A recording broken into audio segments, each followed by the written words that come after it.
Hello friends, आप सभी का स्वागत है अल्फा इंस्टीट्यूट यूट्यूब चैनल में। और आज हम लोग क्लास 12th बायोलॉजी के लिए 3 टॉपिक डिस्कस करने वाले हैं, आनुवांशिक कूट, राइबोसोम और ट्रांसफर आरएनए। ठीक है, तो आज के लेक्चर में ये 3 टॉपिक डिस्कस किए जाएंगे, आनुवांशिक कूट, हस्तांतरण आरएनए और राइबोसोम्स। ठीक है, तो इससे पहले हम लोगों ने अनुलेखन क्या होता है और अनुलेखन इकाई स्टडी किया था, अर्थात ट्रांसक्रिप्शन स्टडी किया था। और आज का भी लेक्चर क्या है, इंपॉर्टेंट है। एक्चुअली ये जो पूरा चैप्टर है ना, अध्याय 6 वंशागति का आणविक आधार, ये पूरा चैप्टर ही अपने आप में इंपॉर्टेंट चैप्टर है। ठीक है, वंशागति का आणविक आधार। ठीक है, तो चलिए सबसे पहले स्टार्ट करते हैं हम लोग। सबसे पहला टॉपिक क्या डिस्कस करेंगे, आनुवांशिक कूट। ठीक है, आनुवांशिक कूट को जेनेटिक कोड कहा जाता है, जेनेटिक कोड। ठीक है, या इसको आनुवांशिक प्रकूट भी कह सकते हैं। ठीक है ना, जेनेटिक कोड। अब ये जेनेटिक कोड होता क्या है, देखिए हमने इससे पहले कौन सा टॉपिक पढ़ा है, अनुलेखन। तो अनुलेखन की प्रक्रिया में क्या होता है, डीएनए से mRNA का निर्माण होता है। क्या होता है, mRNA का निर्माण होता है। ठीक है, इस तरह से मैसेंजर आरएनए बनता है। और इसके लिए एंजाइम कौन सा होता है, आरएनए पॉलीमरेज एंजाइम काम करता है। ठीक है ना, तो और यह प्रक्रिया कहाँ पे होती है, केंद्रक में होती है। कहाँ पे होती है, कोशिका के केंद्रक में होती है अनुलेखन की प्रक्रिया, यहाँ पे केंद्रक में। ठीक है, तो अब यहाँ पे क्या बन जाता है, मैसेंजर आरएनए। इसी मैसेंजर आरएनए में क्या होता है, संकेत सूचनाएं होती हैं। किसके लिए, प्रोटीन के निर्माण के लिए। प्रोटीन निर्माण के लिए संकेत सूचनाएं होती हैं। ठीक है, कहाँ पे, मैसेंजर आरएनए में, mRNA में प्रोटीन निर्माण के लिए संकेत सूचनाएं होती हैं। और वो सूचनाएं क्या होती हैं, न्यूक्लियोटाइड के रूप में ट्रिपलेट में उपस्थित होती हैं। सामान्यतः क्या होता है, जो प्रोटीन का निर्माण होता है वह अमीनो अम्ल से होता है। किससे मिलकर होता है, अमीनो अम्ल से। अमीनो एसिड जिसको कहते हैं। तो अमीनो अम्ल जुड़ करके क्या बनाते हैं, प्रोटीन बनाते हैं। अमीनो अम्ल जुड़ करके प्रोटीन बनाते हैं। जैसे यहाँ पे देखिए, मान लीजिए यह एक अमीनो अम्ल है, यह दूसरा है, यह तीसरा है, यह चौथा है और यह पांचवा है। ठीक है, इस तरह से यह आपस में जुड़ करके क्या बनाते हैं, प्रोटीन बनाते हैं। ठीक है, अमीनो अम्ल आपस में जुड़ करके प्रोटीन की श्रृंखला बनाते हैं या पॉलीपेप्टाइड बनाते हैं। तो सामान्यतः कोशिका में प्रोटीन निर्माण के लिए जो विशेष प्रकार के अमीनो अम्ल होते हैं वह लगभग 20 होते हैं। ठीक है, कुल कितने अमीनो अम्ल होते हैं, अमीनो अम्ल की संख्या कितनी होती है, 20 होती है। 20 अमीनो अम्ल होते हैं। ठीक है, अब इन्हीं 20 या 20 अमीनो अम्ल से क्या होता है, सभी प्रकार के प्रोटीन का निर्माण होता है। ये जो अमीनो अम्ल होते हैं, कौन सा अमीनो अम्ल किस संख्या पे, किस नंबर पे जुड़ने वाला है, इसके लिए क्या होता है, मैसेंजर आरएनए में क्या होते हैं, कोडान होते हैं कि कौन सा अमीनो अम्ल आकर के जुड़ने वाला है। तो मैसेंजर आरएनए में इसी अमीनो अम्ल के लिए क्या होते हैं, सूचनाएं होती हैं या कोड होते हैं, जो कि कोड के रूप में होते हैं। इसी सूचना को, इसी कोड को क्या कहते हैं, जेनेटिक कोड या आनुवांशिक कूट कहा जाता है। ठीक है, तो आनुवांशिक कूट कहाँ पे होता है, मैसेंजर आरएनए में। किसके लिए होता है, अमीनो अम्ल के लिए होता है। अमीनो अम्ल से प्रोटीन का निर्माण किया जाता है। ठीक है, यहाँ तक समझ में आया। तो आप जानते हैं कि ये जो न्यूक्लियोटाइड होते हैं, न्यूक्लियोटाइड की संख्या कितनी होती है आरएनए में, 4 होती है। ठीक है, एडेनिन, थायमिन, एक मिनट। ठीक है, यहाँ पे देखिए न्यूक्लियोटाइड की संख्या कितनी होती है, 4 होती है। एडेनिन होता है, थायमिन होता है। एक्चुअली आरएनए है तो यहाँ पे थायमिन के प्लेस पे यूरेसिल और साइटोसिन और ग्वानिन होता है। ये 4 प्रकार के, ठीक है, नाइट्रोजिनस बेस रहते हैं या इनसे बनने वाले न्यूक्लियोटाइड कहाँ पे होते हैं, mRNA में होते हैं। ठीक है, तो अगर मान लीजिए कि कुल अमीनो अम्ल की संख्या कितनी है, 20 है। ठीक है, तो कितने कोड होने चाहिए, कितने प्रकार के कोड होने चाहिए, एटलीस्ट 20 20 कोड होने चाहिए। तो अब यहाँ पे देखिए, अगर क्या किया जाए, केवल एक अक्षर से, एक न्यूक्लियोटाइड से एक कोड बनाया जाए तो कितने कोड बन पाएंगे? केवल 4 कोड बन पाएंगे। ठीक है, केवल 4 कोड बन पाएंगे जब एक अक्षर को यूज किया जाएगा, एक लेटर को कोड के रूप में उपयोग किया जाएगा। ठीक है, और अगर क्या किया जाए, 2 लेटर को यूज किया जाए तो क्या होगा? ठीक है, इसके लिए फार्मूला होगा, आप अप्लाई करेंगे 4 टू द पावर 2 ऐसे, तो टोटल कितने कोड बनेंगे? 16 कोड बनेंगे। ठीक है, मैथ में आप जान सकते हैं, जैसे एक बार ए को यू के साथ, एक बार ए को सी के साथ, एक बार ए को जी के साथ, इस प्रकार से क्या करेंगे? चेंज करके लेंगे। तो क्योंकि 4 न्यूक्लियोटाइड है तो कुल कितने कोड बनेंगे निकालने के लिए? 2 को एक साथ लेकर बनाना है तो 4 टू द पावर 2 होगा, टोटल 16। ठीक है, इस तरह से कुल कितने कोड बन जाएंगे? अगर हम 2 न्यूक्लियोटाइड या 2 नाइट्रोजनस बेस को लेते हैं तो क्या होगा? 16 कोड बनेंगे। लेकिन अभी भी यह कोड क्या है? कम है। अमीनो अम्ल की संख्या कितनी है? 20 है, लेकिन कोड कितने बन रहे हैं? 16। अगर क्या किया जाए, तीन अक्षर का कोड बनाया जाए तो क्या होगा? 4 टू द पावर कितना हो जाएगा? 3 मीन्स ये हो जाएगा 64 कोडान। अब 64 कोडान क्या है? 20 अमीनो अम्ल के लिए पर्याप्त होते हैं। ठीक है, तो कोडान की संख्या यहाँ पे पर्याप्त है 20 अमीनो अम्ल को कोड करने के लिए। तो इसका पता, ठीक है, एक मैथमेटिशियन, ठीक है, जॉर्ज गामा, किसने? जॉर्ज गामा ने क्या किया? इसको सबसे पहले बताया कि जो जेनेटिक कोड होते हैं वह किस रूप में होते हैं? त्रिक के रूप में होते हैं। ठीक है, कैसे होते हैं? ट्रिपलेट होते हैं या त्रिक के रूप में होते हैं, जैसे AUG। इस प्रकार से ये जो 3 न्यूक्लियोटाइड हैं ये क्या करेंगे? किसी एक अमीनो अम्ल के लिए कोड करते हैं। तो जॉर्ज गामा ने यह सबसे पहले बताया कि जो न्यूक्लियोटाइड के ये जो कोड होते हैं, मैसेंजर RNA पे जो कोड होते हैं वह कैसे होते हैं? त्रिक होते हैं, अर्थात AUG इस तरह से। ठीक है, 3 न्यूक्लियोटाइड क्या करते हैं? एक अमीनो अम्ल के लिए कोडिंग करते हैं। ठीक है, तो इस प्रकार से इसको किसने बताया? सबसे पहले जॉर्ज गामा ने बताया। तो न्यूक्लियोटाइड के विश्लेषण के लिए बहुत सारे साइंटिस्ट का योगदान आता है, जैसे नीरेनबर्ग हैं और डॉक्टर हरगोविंद खुराना है जो कि इंडियन साइंटिस्ट हैं। ठीक है, सेवरे ओकाओ है। तो इस तरह से बहुत सारे साइंटिस्ट हैं। अब देखिए इसके बाद क्या हुआ, जेनेटिक कोड को कैसे ब्रेक किया गया, कैसे क्रैक किया गया कि कौन सा जेनेटिक कोड क्या करता है, किस अमीनो अम्ल के लिए होता है। ठीक है, इसको कोड करने का काम हरगोविंद खुराना, नीरेनबर्ग और भी साइंटिस्ट ने मिलकर किया। ठीक है, तो इसके बाद क्या किया गया, जो नीरेनबर्ग हैं, अगले साइंटिस्ट, दूसरे साइंटिस्ट नीरेनबर्ग, मार्शल नीरेनबर्ग, इन्होंने क्या किया, ठीक है, डिकोड किया ट्रिपल यू को। किसको? ट्रिपल यू को डिकोड किया कि ट्रिपल यू क्या करता है, किस अमीनो अम्ल के लिए कोड करता है? फेनिल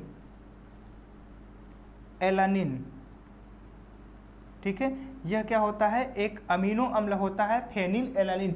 तो नीरेनबर्ग ने सबसे पहला कोड डिकोड किया, कौन सा? Triple U, you you you. ठीक है, ये वाला कोड, और यह किसके लिए कोड करता है? फेनिल एनानिल के लिए कोड करता है। इस अमीनो अम्ल के लिए यह कोड करता है ट्रिपल यू। ठीक है, इसके बाद एक साइंटिस्ट थे जिन्होंने क्या किया, एक एंजाइम बनाया, सेवरे ओकाओ। Severe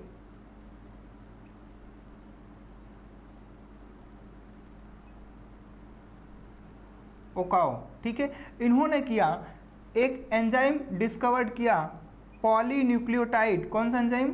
polynucleotide फास्फोराइलेज। ठीक है, यह एंजाइम क्या करता है? आरएनए पॉलीमरेज होता है। यह आरएनए का क्या करता है? फॉर्मेशन करता है, निर्माण करता है। ठीक है, तो इस एंजाइम का उपयोग करके डॉक्टर हरगोविंद खुराना, जो कि इंडियन साइंटिस्ट हैं, कौन? हरगोविंद खुराना, डॉक्टर हरगोविंद तो डॉक्टर हरगोविंद ने क्या किया कि इस एंजाइम का उपयोग करके कृत्रिम रूप से आरएनए को फॉर्म किया। ठीक है, क्या बनाया? कृत्रिम रूप से आरएनए बनाया हरगोविंद ने। और क्या किया? एक एक करके सभी न्यूक्लियोटाइड जो कोड हैं, ट्रिपलेट कोडान्स है, उसको क्या किया? डिकोड करके बता दिया कि कौन सा कोड किस अमीनो अम्ल के लिए कोड करता है। ठीक है, समझ में आया? तो सबसे पहले निरेनबर्ग ने पहला कोड डिकोड किया। ठीक है, और इसके बाद सेवरे ओकाओ और हरगोविंद खुराना ने मिलकर के क्या किया? सभी जो कोड हैं उसको डिकोड करने का काम किया और बताया कि कौन सा कोड किस अमीनो अम्ल के लिए कोड करता है। ठीक है, तो आइए आगे चल करके देखते हैं कि कोड कुल कितने कोडान्स होते हैं और कोडान्स की क्या विशेष गुण होते हैं। ठीक है, तो आगे देखेंगे कोडान्स के क्या विशेष गुण होते हैं।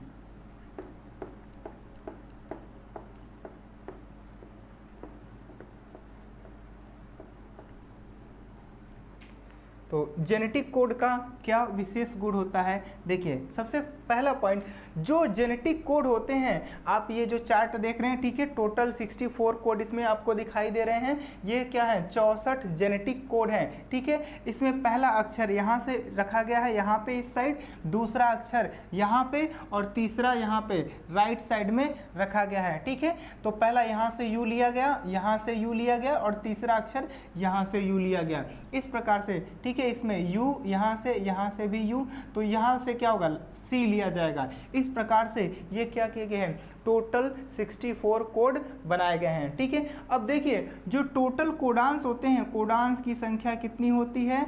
64 होती है। टोटल कोडान्स की संख्या कितनी होती है? 64 कोडान होते हैं। कितने होते हैं? 64 कोडान। अब इस 64 कोडान में क्या होते हैं? 61 कोडान। कितने? 61 कोडान क्या होते हैं? कोडिंग होते हैं और अमीनो अम्ल के लिए क्या करते हैं? कोड करते हैं। ये कैसे होते हैं? कोडिंग होते हैं, कोड करते हैं। लेकिन बाकी जो शेष 3 कोडान हैं, ये कैसे होते हैं? स्टॉप कोडान होते हैं। कैसे कोडान होते हैं? स्टॉप कोडान होते हैं। ये किसी भी अमीनो अम्ल के लिए कोड नहीं करते हैं। ठीक है, तो स्टॉप कोडान कौन कौन सा होता है? UAA, UAG और UGA। ये तीनों जो कोडान हैं, 1 2 3, ये तीनों कोडान क्या करते हैं? किसी भी अमीनो अम्ल के लिए कोड नहीं करते और ये क्या होते हैं? स्टॉप कोडान होते हैं। ठीक है, समझ में आया? ये कैसे होते हैं? स्टॉप कोडान होते हैं। जो कोडान होते हैं वो ट्रिपलेट या त्रिक के रूप में होते हैं। कैसे होते हैं? ट्रिपलेट होते हैं या त्रिक के रूप में होते हैं। ठीक है, समझ में आया? त्रिक होते हैं या ट्रिपलेट होते हैं। जैसे AUG, UU। ठीक है, ये क्या है? एक कोडान है और ये दूसरा कोडान है, तो एक कोडान में 3 न्यूक्लियोटाइड होंगे। ठीक है, समझ में आया? तो कोडान कैसे होते हैं? त्रिक होते हैं या ट्रिपलेट होते हैं। ठीक है, ये 3 के समूह में होते हैं। अगला नेक्स्ट पॉइंट, कोडान कैसे पढ़े जाते हैं? जो मैसेंजर आरएनए होता है, ठीक है, इस प्रकार से मैसेंजर आरएनए है, इस पे AUC, UGC, AU, इस प्रकार से क्या होते हैं? इस पे कोडान से स्थित होते हैं। तो ये कोडान क्या होते हैं? कामा लेस होते हैं। ये लगातार फ्रेम पर रीड किए जाते हैं, इसके बीच में कोई अवकाश या कोई अवरोध या कामा नहीं होता है। तो कैसे होते हैं कोडान? कैसे होते हैं? कंटिन्यूअस होते हैं। ये कामा लेस होता है कोडान। कोडान कैसा होता है? कामा लेस होते हैं। ये कंटिन्यू रीड किए जाते हैं और इसमें कोई भी कोडान ओवरलैप नहीं करता। ये नॉन ओवरलैपिंग होते हैं। कैसे होते हैं? Non overlapping. तो एक कोडान का न्यूक्लियोटाइड दूसरे कोडान के साथ मैच नहीं करता, ओवरलैप नहीं करता। ये 2 कोडान है। ठीक है, अब इसमें क्या होगा कि ये दोनों कोडान अलग अलग हैं, तो इसका कोडान इसमें ऐसे मैच नहीं करेगा, CUG नहीं होगा। ठीक है, समझ में आ रहा है? तो ये कोडान इस तरह से नॉन ओवरलैपिंग होते हैं, अर्थात ये ओवरलैप नहीं करते हैं। एक कोडान दूसरे कोडान के साथ शेयरिंग नहीं करता है। ठीक है, तो कोडान ट्रिपलेट होते हैं और कैसे होते हैं, कामालेस होते हैं। नेक्स्ट, कोडान कैसे होते हैं, विशिष्ट होते हैं या स्पेसिफिक होते हैं। कोडान विशिष्ट या स्पेसिफिक होते हैं। ठीक है, विशिष्ट या स्पेसिफिक होने का क्या मतलब होता है, देखिए एक कोडान, चाहे कोई भी कोडान हो, वह किसी एक विशेष अमीनो अम्ल के लिए ही कोड करता है। ठीक है, जैसे यहाँ पे आप देख रहे हैं AUG, तो यह AUG किसको लिए कोड करेगा, मेथियोनिन के लिए कोड करेगा। या फिर आप यहाँ पे देख रहे हैं AGU, यह सेरिन के लिए कोड कर रहा है, तो क्या करेगा, वह सेरिन के लिए ही कोड करता है। तो कोडान्स क्या होते हैं, स्पेसिफिक होते हैं, वह किसी एक ही अमीनो अम्ल को कोड करते हैं। ठीक है, समझ में आया। तो कोडान कैसे होते हैं, स्पेसिफिक होते हैं। नेक्स्ट पॉइंट, कोडान विकृत होते हैं। कैसे होते हैं, विकृत होते हैं, या इसको कहा जाता है अपह्रासित होते हैं। अपह्रासित होते हैं, विकृत या अपह्रासित, या इसको डीजेनरेसी कहते हैं। क्या कहते हैं, डीजेनरेसी बोला जाता है इंग्लिश में, विकृत, अपह्रासित या डीजेनरेसी। तो इसका तात्पर्य ये होता है कि एक जो अमीनो अम्ल होता है, ठीक है, वह एक से अधिक कोडान के द्वारा कोड किया जाता है। ठीक है, क्या किया जाता है, एक से अधिक कोडान के द्वारा कोड किया जाता है। देखिए यहाँ पे आर्जिनिन आप देख रहे हैं, तो आर्जिनिन इस कोडान के द्वारा भी कोड किया गया, इस कोडान के द्वारा भी, इस कोडान के द्वारा भी, इस कोडान के द्वारा भी, और यहाँ पर भी देख सकते हैं इसके साथ भी, इसके साथ भी। ठीक है, तो यहाँ पे आप देख रहे हैं कि एक अमीनो अम्ल क्या किया जा रहा है, एक से अधिक कोडान के द्वारा कोड किया जा रहा है। ठीक है, देखिए ये चारों कोडान और ये दो कोडान सभी मिलकर के क्या करते हैं, आर्जिनिन के लिए ही कोड करते हैं। ठीक है, तो इसे कहा जाता है कोडान्स विकृत होते हैं या अपह्रासित होते हैं। ठीक है, समझ में आया। नेक्स्ट देखिए, इसमें से जो AUG कोडान होता है, कौन सा कोडान, AUG, यह मेथियोनिन अमीनो अम्ल के लिए कोड करता है। किसके लिए, मेथियोनिन अमीनो अम्ल के लिए कोड करता है। और जब भी प्रोटीन निर्माण होता है तो यह क्या होता है, यह सबसे पहला कोडान होता है, इसलिए AUG को प्रारंभन कोडान कहते हैं। क्या कहते हैं, प्रारंभन कोडान, या आप कह सकते हैं इसे स्टार्ट कोडान कहा जाता है। AUG को क्या कहते हैं, स्टार्ट कोडान कहते हैं। तो ये स्टार्ट करता है, इसलिए इसको स्टार्ट कोडान कहा जाता है। ठीक है, तो सामान्यतः जो सभी कोडान होते हैं वो कैसे होते हैं, सार्वभौमिक होते हैं, अर्थात जीवाणुओं में यह जो कोडान है जो कार्य करते हैं, जिस अमीनो अम्ल के लिए कोड करते हैं, मनुष्य में भी क्या होता है, उसी तरह से उसी अमीनो अम्ल के लिए कोड करते हैं। तो कोडान कैसे होते हैं, सार्वभौमिक होते हैं।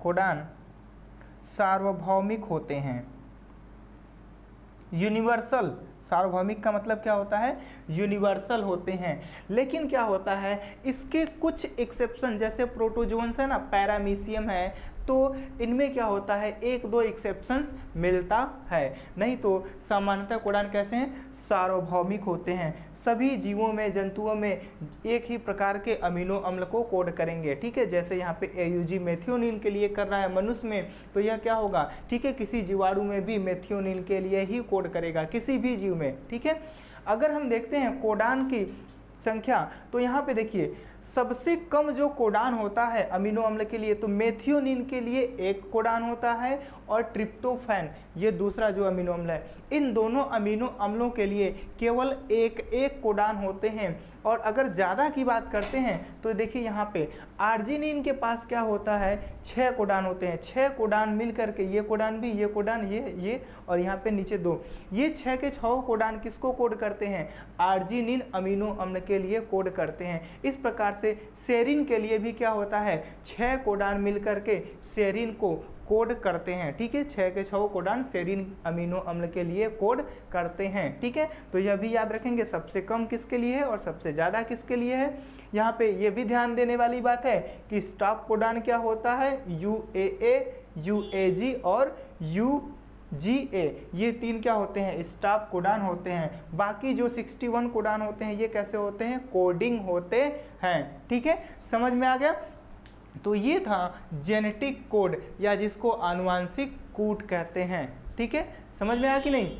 अब आगे नेक्स्ट अगला जो टॉपिक है हमारा हस्तांतरण आरएनए या ट्रांसफर आरएनए। ठीक है, तो ये आप लोगों को आसानी से समझ में आ गया। आप लोग आसानी से क्या कर सकते हैं, इस चेकर बोर्ड को क्या कर सकते हैं, ड्रॉ कर सकते हैं और वहाँ पे क्या कर सकते हैं, कोडांस को फिल कर सकते हैं। ठीक है ना, और ये जो पॉइंट्स हैं सभी पॉइंट्स क्या करेंगे, आप याद कर लेंगे। ठीक है, चलिए नेक्स्ट टॉपिक डिस्कस करने वाले हैं। अब हम लोग क्या डिस्कस करेंगे, हस्तांतरण आरएनए या जिसे क्या कहते हैं, ट्रांसफर आरएनए कहा जाता है।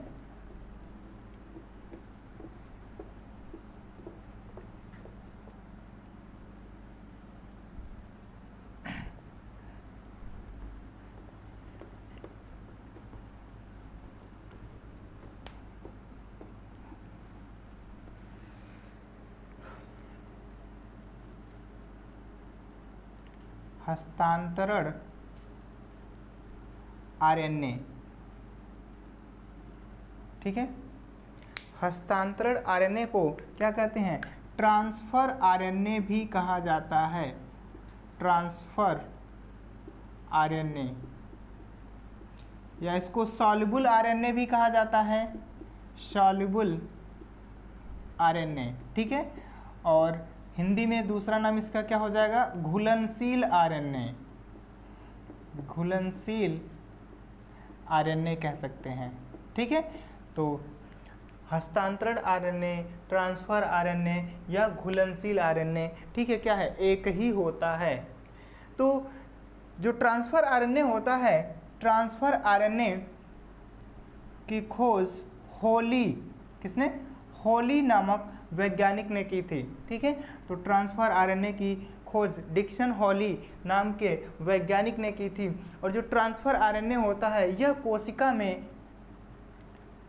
लगभग, कोशिका का 18% जो आरएनए होता है ना, आरएनए का लगभग 18% होता है। कितना होता है, 18% भाग होता है किसका, आरएनए का। जो आरएनए होते हैं, मैसेंजर आरएनए होता है, राइबोसोमल आरएनए होता है, ट्रांसफर आरएनए होता है ना, तो ये लगभग कितना होता है, 18% होता है आरएनए का। ठीक है, समझ में आया। ट्रांसफर आरएनए की संख्या अगर किसी कोशिका की बात करते हैं तो सामान्यतः कितना होता है,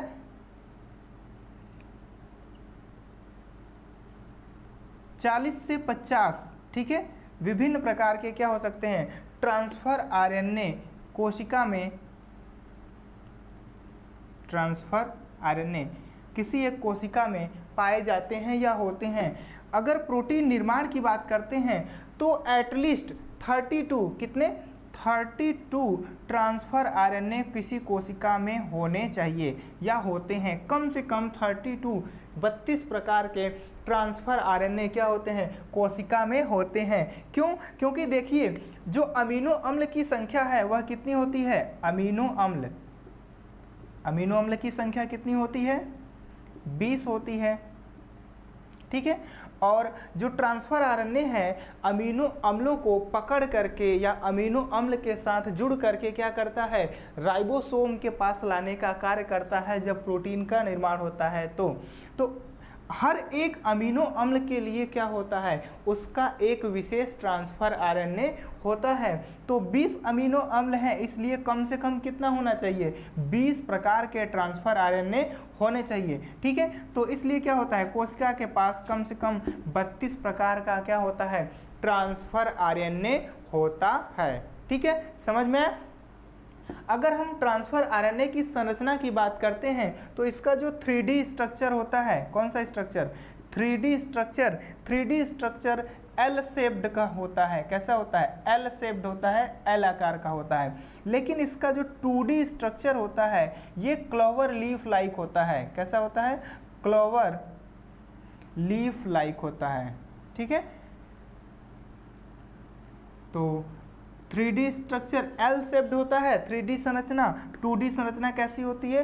क्लोवर लीफ लाइक। ठीक है, एक पौधा है, ठीक है, जिसका क्या होता है, आप लौंग देखे होंगे तो लौंग के जैसी इसकी संरचना दिखाई देती है, 2D संरचना।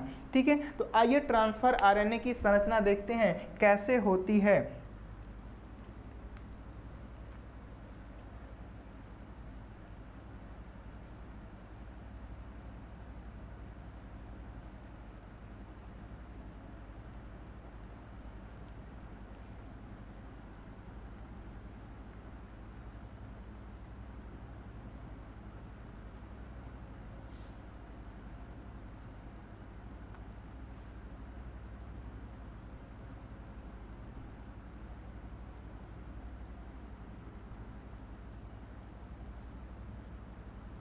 ठीक है, ये संरचना आप देख रहे हैं, ये संरचना होती है ट्रांसफर आरएनए की या घुलनशील आरएनए की। इसमें कुल 4 आर्म होते हैं या 4 भुजाएं होती हैं। कितनी भुजाएं? 4 भुजाएं होती हैं। यह एक भुजा है, यह दूसरी, यह तीसरी, यह चौथी। ठीक है, यह जो भुजा होती है इसे कहा जाता है, जिसपे कोई लूप नहीं होता, इस भुजा को कहा जाता है एक्सेप्टर आर्म। इसे क्या कहते हैं? एक्सेप्टर आर्म कहते हैं, एक्सेप्टर आर्म। क्योंकि यहाँ पे कोई भी लूप नहीं होता है और यहीं पे क्या होता है, ये 5 प्राइम इंड होता है और ये 3 प्राइम इंड होता है। यहाँ पे OH रहता है, हाइड्रोक्सिल ग्रुप। ठीक है, तो ये जो एक्सेप्टर आर्म है, एक्सेप्टर यहाँ पे फास्फेट रहता है, यहाँ पे OH रहता है, हाइड्रोक्सिल ग्रुप। ठीक है, ये जो एक्सेप्टर आर्म है, एक्सेप्टर आर्म से ही क्या जुड़ता है? अमीनो अम्ल जुड़ता है। क्या जुड़ने वाला है? अमीनो अम्ल। अमीनो अम्ल कहाँ पे जुड़ेगा? एक्सेप्टर आर्म पे जुड़ता है यहाँ पे, इसीलिए इसको क्या कहते हैं? एक्सेप्टर आर्म कहते हैं। इसमें क्या होता है, यहाँ पे कुल 7 कितने 7 बेस पेयर होते हैं। ठीक है, इसके बाद यहाँ पे देखिए, यह जो दूसरा आर्म है यहाँ पे 4 बेस पेयर होते हैं और इस लूप को कहा जाता है डी लूप कहते हैं। क्या कहते हैं? D loop. ठीक है, और यहाँ पे जो अगला लूप है, यहाँ पे नीचे की तरफ देख रहे हैं, इसे एंटीकोडान लूप कहा जाता है। एंटीकोडान लूप कहा जाता है। ठीक है, और यहाँ पर देख रहे हैं इस लूप को कहा जाता है टी साई सी लूप। टी साई सी लूप। ठीक है, और यहाँ पे एक छोटा सा एक्स्ट्रा आर्म पाया जाता है, एक्स्ट्रा आर्म। ठीक है, समझ में आया? तो देखिए, ये ट्रांसफर आरएनए की संरचना है जिसमें कुल 3 लूप होते हैं और 4 भुजाएं होती हैं। कभी कभी कुछ ऐसा ट्रांसफर आरएनए होता है जिसमें एक छोटा सा एक्स्ट्रा आर्म पाया जाता है, सब में नहीं पाया जाता है। ये जो ट्रांसफर आरएनए होता है, ट्रांसफर आरएनए में जो न्यूक्लियोटाइड की संख्या होती है, एकहरा होता है ट्रांसफर आरएनए, यह क्वाइल्ड हुआ है, तो यहाँ पे न्यूक्लियोटाइड की संख्या 70 to 96 होती है। ट्रांसफर आरएनए में कुल कितने न्यूक्लियोटाइड होते हैं? लगभग 70 to 96 होती है। किसी में हो सकता है कुछ कम हो सकता है किसी में कुछ ज़्यादा हो। ठीक है ना? यहाँ पर देखेंगे, ये जो डी लूप होता है, डी लूप में क्या होता है, यहाँ पे डाई हाइड्रोयूरिडीन क्या होता है? डाई हाइड्रोयूरिडीन होता है, जो कि मॉडिफाइड बेस होता है, इसलिए इसको क्या कहते हैं? डी लूप कहते हैं। डाई हाइड्रोयूरिडीन। ठीक है, इस लूप में क्या होता है, यहाँ पे डाईहाइड्रोयूरिडीन होता है, इसलिए इसको क्या कहते हैं? डी लूप कहा जाता है। ठीक है, समझ में आया? इसके बाद यहाँ पे देखिए, यहाँ पे जो बेस पेयर है बीच में कितने होंगे? 4 बेस पेयर होते हैं। कितने बेस पेयर? 4 बेस पेयर होते हैं। यहाँ पे एंटीकोडान लूप है, इस लूप में यहाँ पे 3 ऐसे न्यूक्लियोटाइड होते हैं, यहाँ पे एंटीकोडॉन स्थित होता है। क्या होता है? एंटीकोडॉन स्थित होता है। ठीक है, सपोज मान लीजिए कि अगर यह क्या है, मेथियोनिन के लिए कोड करता है, तो मेथियोनिन के लिए कोडान क्या होता है? AUG। ठीक है, ये मेथियोनिन का कोडान होता है। अब इसके लिए एंटी कोडान क्या होगा? A किसके साथ पेयर करेगा? U के साथ। U किसके साथ पेयर करेगा? A के साथ। G किसके साथ पेयर करेगा? C के साथ। तो यहाँ पे क्या होता है? कोडान का एंटी कोडान होता है। क्या होता है? कॉम्प्लीमेंट्री बेस होते हैं या एंटी कोडान होता है, इसलिए इस लूप को क्या कहते हैं? एंटी कोडान लूप कहा जाता है। जो कोडान के साथ क्या करता है? पेयरिंग करता है या जुड़ता है। ये मैसेंजर आरएनए पे कोडान होते हैं। ठीक है, यह क्या है? mRNA पे कोडान होते हैं, इसके साथ ये जुड़ता है, इसलिए इसको क्या कहते हैं? एंटी कोडान लूप कहते हैं। ठीक है, यहाँ पे एक छोटा सा एक्स्ट्रा आर्म है और यह जरूरी नहीं है कि यह सभी ट्रांसफर आरएनए में पाया जाए। ठीक है ना। यहाँ पे देखिए तीसरा जो लूप है, ठीक है, यहाँ पर इसका जो आर्म है, जो भुजा है, यहाँ पे 5 बेस पेयर होंगे, इसमें भी 5 बेस पेयर होंगे। यहाँ पे क्या होता है? ये देखिए, ठीक है, साइटोसिन का न्यूक्लियोटाइड है और थाइमिन का न्यूक्लियोटाइड है। तो यहाँ पे एक स्यूडो यूरिडीन, कौन सा बेस? स्यूडो यूरिडीन, यह भी एक यूरिडीन का, ठीक है, यूरेसिल का क्या है? मॉडिफाइड बेस होता है, जो कि इस लूप में पाया जाता है। इसको साई से रिप्रेजेंट किया जाता है, इसलिए इसको क्या कहते हैं? टी साई सी लूप कहते हैं। ठीक है, क्योंकि इसमें मॉडिफाइड बेस स्यूडो यूरिडीन पाया जाता है। ठीक है, और यहाँ पे जो 3 प्राइम एंड होता है किसका? एक्सेप्टर आर्म का, यहाँ पे ACC न्यूक्लियोटाइड क्या होते हैं? प्रेजेंट होते हैं। कौन प्रेजेंट होता है? ACC। A से आकर के जुड़ता है कौन? अमीनो अम्ल जुड़ने वाला होता है, और फिर ये ट्रांसफर आरएनए क्या करेगा? अमीनो अम्ल को लेकर के राइबोसोम्स के पास चला जाता है। ठीक है, तो ये संरचना होती है किसकी? ट्रांसफर आरएनए की। ठीक है, समझ में आया? नेक्स्ट हमारा जो टॉपिक है राइबोसोम्स। अगला टॉपिक क्या है? राइबोसोम्स क्या होता है। ठीक है, तो ये समझ में आ गया। इसमें देखिए इंपॉर्टेंट ये है कि यहाँ पे आप देखेंगे एक्सेप्टर आर्म पे क्या है? A, C और C बेस है, और एंटी कोडान लूप पे क्या होते हैं? एंटी कोडान्स होते हैं, जो किसके साथ जुड़ते हैं? मैसेंजर आरएनए पे उपस्थित कोडान के साथ जुड़ते हैं। ठीक है, तो इसीलिए क्या होता है? हर एक ट्रांसफर आरएनए हर एक अमीनो अम्ल के लिए होता है। ठीक है, तो चलिए इसको रफ कर दिया जाए।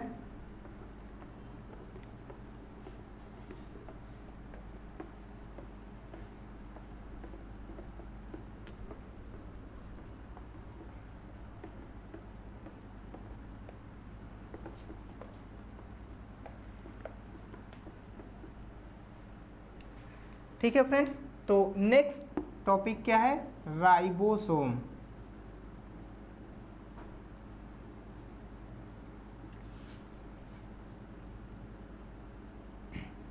देखिए राइबोसोम क्या होता है? अगर हम राइबोसोम की बात करते हैं तो राइबोसोम की खोज सबसे पहले पैलाडे ने की थी। किसने की थी? पैलाडे ने सबसे पहले राइबोसोम्स की खोज की थी। राइबोसोम्स में क्या होता है? प्रोटीन का निर्माण होता है। राइबोसोम्स क्या करते हैं? प्रोटीन का निर्माण करते हैं, तो इसलिए इन्हें प्रोटीन निर्माण स्थल कहते हैं। प्रोटीन या आप प्रोटीन की फैक्ट्री कहते हैं, क्योंकि ये प्रोटीन का निर्माण करते हैं, तो इनको प्रोटीन की फैक्ट्री कहा जाता है। और सामान्यतः ये कहाँ पे उपस्थित होते हैं? वैसे तो कोशिका द्रव में उपस्थित होते हैं और केंद्रक में भी उपस्थित हो सकते हैं। सामान्यतः कोशिका द्रव में उपस्थित होते हैं, और इनका निर्माण कहाँ पे होता है? केंद्रक में। तो ये केंद्रक में से बन करके कोशाद्रव में आते हैं और क्या बनाते हैं? प्रोटीन का निर्माण करते हैं, इसलिए प्रोटीन की फैक्ट्री कहा जाता है। तो यह जो केंद्रक के ऊपर अंतःप्रद्रवी जालिका होती है, अंतःप्रद्रवी जालिका की सतह पे राइबोसोम्स क्या होते हैं? चिपके होते हैं या जुड़े होते हैं। राइबोसोम्स किससे बने होते हैं? यह किसी कोशिका कला से घिरे कोशिकांग नहीं होते हैं, ये प्रोटीन और आरएनए के बने होते हैं। राइबोसोम्स में क्या होता है? प्रोटीन होता है प्लस आरएनए होता है। ठीक है, प्रोकैरियोट और यूकैरियोट कोशिकाओं में क्या होता है, अलग अलग प्रकार के राइबोसोम्स पाए जाते हैं। अगर प्रोकैरियोट की बात करते हैं, कौन सी कोशिका, प्रोकैरियोट, तो प्रोकैरियोट में 70S प्रकार का राइबोसोम्स पाया जाता है। लेकिन अगर यूकैरियोट की बात करते हैं, यूकैरियोटिक कोशिका, इसमें 70S प्लस, ठीक है, तथा 80S दोनों प्रकार का राइबोसोम्स पाया जाता है। प्रोकैरियोट में केवल 70S और यूकैरियोट में कौन सा, 70S और 80S दोनों प्रकार का राइबोसोम्स पाया जाता है। ठीक है, चलिए तो यहाँ पे ध्यान से देखेंगे,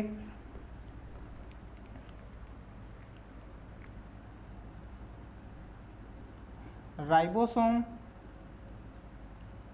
राइबोसोम्स कितने प्रकार के होते हैं, देखिए 70S प्लस 80S। 80S क्या होगा, थोड़ा सा 70S से बड़ा होता है। तो इसमें क्या होता है कि 2 सब यूनिट होते हैं। ठीक है, राइबोसोम्स में 2 सब यूनिट होते हैं या छोटी छोटी इकाइयाँ होती हैं। जैसे यहाँ पे देखिए 70S ये हो गया और एक ये छोटी सी, इसमें एक इकाई बड़ी होती है और एक इकाई क्या होती है, छोटी होती है। तो इस प्रकार से यहाँ पर भी एक इकाई बड़ी होगी और एक इकाई छोटी होती है, 2 इकाइयाँ होती हैं। तो ये लार्ज सब यूनिट और ये छोटा है, स्मॉल सब यूनिट। तो जो राइबोसोम्स होता है यहाँ पे 70S में 2 सब यूनिट होता है, बड़ी सब यूनिट होती है 50S और छोटी वाली सब यूनिट होती है 30S। ठीक है, और अगर हम बात करते हैं जो 80S का राइबोसोम है, तो 80S के राइबोसोम में भी क्या होता है, 2 सब यूनिट होता है, एक बड़ा और एक छोटा। तो यहाँ पे जो बड़ा वाला सब यूनिट होता है वो 60S होता है और छोटा वाला सब यूनिट 40S होता है। ठीक है, समझ में आया। तो देखिए ये कौन सा हो जाएगा, 50S और ये ऊपर वाला 30S, और इस तरह इसमें क्या होगा, ये 60S और ये 40S होता है। ठीक है ना, तो बहुत ही आसान है। अब आगे देखिए, जो 50S और जो 30S है ये किससे बने हैं, सभी हमने कहा कि राइबोसोम्स आरएनए और प्रोटीन के बने होते हैं। तो यहाँ पे जो इसमें आरएनए पाया जाता है उसको राइबोसोमल आरएनए कहेंगे। ठीक है, क्या बोला जाएगा, राइबोसोमल आरएनए या आरआरएनए। ठीक है, किससे बना है, आरआरएनए से, राइबोसोमल आरएनए से। देखिए यहाँ पे जो S लगा है ना, ये स्वेडबर्ग यूनिट होता है। इसको क्या कहते हैं, स्वेडबर्ग यूनिट कहते हैं, या हिंदी में अवसादन नियतांक कहते हैं, या सेडिमेंटेशन कॉफिशिएंट भी कहते हैं। ठीक है, जो S होता है, S को क्या कहते हैं, अवसादन नियतांक। ठीक है, या सेडिमेंटेशन कॉफिशिएंट इंग्लिश में बोल सकते हैं, या स्वेडबर्ग यूनिट कह सकते हैं। ठीक है, देखिए जो 50S होता है किससे बना होगा, आरएनए से बना होगा और प्रोटीन से बना होगा। ठीक है, आरएनए और प्रोटीन से, सभी क्या होंगे, आरएनए और प्रोटीन से बने हैं। तो यहाँ पे देखिए 50S में कौन सा आरएनए पाया जाता है। ठीक है, तो यहाँ पे 23S आरएनए और इसके साथ साथ 5S आरएनए पाया जाता है। इसमें कौन सा आरएनए, 23S आरएनए और 5S आरएनए। प्रोटीन की बात करते हैं तो यहाँ पे 31 टाइप्स की प्रोटीन्स पाई जाती हैं। ठीक है, टुकड़े पाए जाते हैं या प्रकार की प्रोटीन्स होती हैं। इसको क्योंकि ये लार्ज सब यूनिट का है तो L1 to L30 ऐसे हम रिप्रेजेंट कर सकते हैं। तो यहाँ पे क्या होता है, कुल 31 टाइप्स की प्रोटीन पाई जाती हैं। इसी प्रकार से सभी आरएनए बने होते हैं। तो यहाँ पे देखिए राइबोसोम से बने होते हैं। जो 30S सब यूनिट है इसमें आरएनए कौन सा होता है, यहाँ पे जो आरएनए होता है वह 16S होता है। कैसा होता है, 16S होता है। अगर प्रोटीन की बात करते हैं कि प्रोटीन की कितनी सब यूनिट्स होती हैं, तो यहाँ पे 21, कितना, 21 टाइप्स की क्या होती हैं, प्रोटीन्स होती हैं। किसमें, 30S यूनिट में। अब यहाँ पे देखिए इसी तरह से जो 80S सब यूनिट है इसका बड़ा वाला यूनिट या लार्ज सब यूनिट क्या है, 60S है। तो 60S में भी क्या होगा, आरएनए और प्रोटीन होगा। इसमें भी क्या होगा, आरएनए होगा और प्रोटीन होगा। ठीक है। तो देखिए जो 60S में आरएनए होता है वह कौन सा आरएनए होता है, 28S आरएनए, 5.8S आरएनए, ठीक है, कौन सा 28 और 5.8 एंड 5S आरएनए, ठीक है, कौन सा 5S आरएनए होता है, ठीक है। ये 3 क्या होते हैं, यहाँ पर आरएनए होते हैं, ठीक है, समझ में आ रहा है ना, दिखाई दे रहा है ना। तो 28S, 5.8S और 5S। प्रोटीन की बात करते हैं तो यहाँ पे प्रोटीन 46 टाइप का क्या होता है, प्रोटीन्स के सब यूनिट होते हैं, 46 सब यूनिट। लास्ट है 40S आरएनए। अब इसमें हम बात करते हैं इसी तरह से आरएनए और प्रोटीन होगा, इसमें भी क्या होगा, आरएनए होगा और प्रोटीन होगा। तो यहाँ पे जो आरएनए होता है वो होता है 18S आरएनए और प्रोटीन 33 सब यूनिट्स होती हैं। प्रोटीन की कितनी सब यूनिट होती है, 33 सब यूनिट्स होती हैं। और आरएनए कौन सा होता है, 18S आरएनए होता है। इस प्रकार से ये राइबोसोम्स की संरचना बनी होती है, ठीक है। तो ये दोनों सब यूनिट्स अलग हो सकते हैं और क्या होगा 50S और 30S, ठीक है ना।